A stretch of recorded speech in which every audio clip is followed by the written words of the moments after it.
வீட்டில் இட்லி மாவு, ரவை, கோதுமை எது இருந்தாலும் சரி, டக்குன்னு இந்த கார குழி பணியாரம் செஞ்சிடலாம். இதில் இனிப்பு கூட பண்ணலாம். நான் வந்து காரம் பண்ணியிருக்கேன். இதுக்கு வெங்காயம், பச்சை மிளகாய், இஞ்சி, கருவேப்பிலை, நீங்கள் கொத்தமல்லி இருந்தால் கூட போட்டுக்கோங்க. என்ன காய்கறி, அதாவது கேரட்டு, பீன்ஸ் அப்படி இருந்தால் கூட அதெல்லாம் குட்டி குட்டியாக நறுக்கி இதில் நீங்கள் சேர்த்துக்கோங்க. சேர்த்து இந்த மாதிரி பண்ணி பாருங்கள்.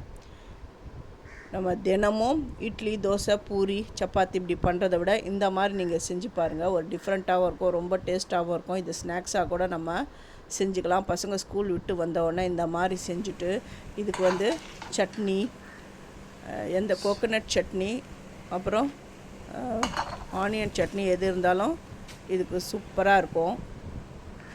இதுக்கு வந்து இட்லி மாவு, இது கூட ரவை, கோதுமை எல்லாம் நான் சேர்த்து செஞ்சுருக்கேன். இந்த வீடியோவுடைய ஃபுல்லாக வேணும் அப்படின்றவங்க என்னுடைய சேது சித்ரா கிச்சனில் போய் பாருங்கள். நான் ஃபுல்லாக டீட்டெயிலாக நான் சொல்லியிருக்கேன். இந்த மாதிரி நீங்கள் ஒரு தடவை செஞ்சு பார்த்திங்கன்னா இதே அடிக்கடி செய்வீங்க, அவ்வளோ நல்லாயிருக்கும். இப்போ இது எல்லாத்தையும் குழி பணியார சட்டியில் நான் இதை சேர்த்துடுறேன். சேர்த்துட்டு இது வெந்த உடனே திருப்பி போட்டுடணும். இது நல்லா வெந்துடுது. இப்போ நான் இதை திருப்பி போடுறேன்.